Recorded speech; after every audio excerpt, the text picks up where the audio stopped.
এই ঠাকুরগুলো আগের দিন আপনারা খড় বাঁধা অবস্থায় দেখেছেন। আজকে দেখবেন ঠাকুরগুলো কিভাবে রেডি হয়। তো খড় বাঁধার পরে কিন্তু ভাই এগুলোতে মাটি মুছে নিয়েছিল। পরের দিন শুকিয়ে যাওয়ার পর বাবা ফিনিশিং দিয়ে নিল। আর একটু শুকিয়ে যেতেই বাবা কিন্তু বেলে মাটি করে আঙুলগুলো লাগিয়ে নিয়েছিল। আজ সকালবেলা মা এগুলো ছেঁড়া কাপড় লাগিয়ে নিল। শুকিয়ে যেতে আমি কিন্তু মুখগুলো ঘষে গোলা মাটি দিয়ে নিয়েছিলাম। আর একটু শুকিয়ে যেতে খড়ি দিয়ে নিলাম।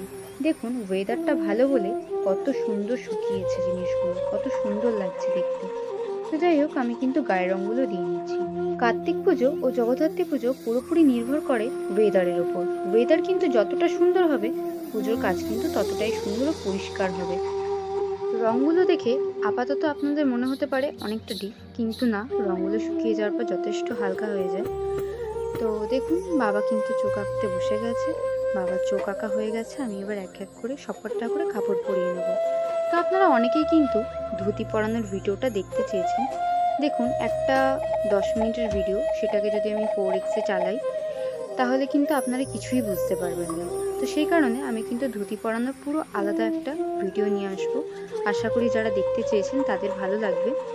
পিছনে যে ঠাকুরটা দেখছেন ওটা কিন্তু আমাদেরই, গত বছরের। এটা এবছর রং করার জন্য দিয়ে গেছে।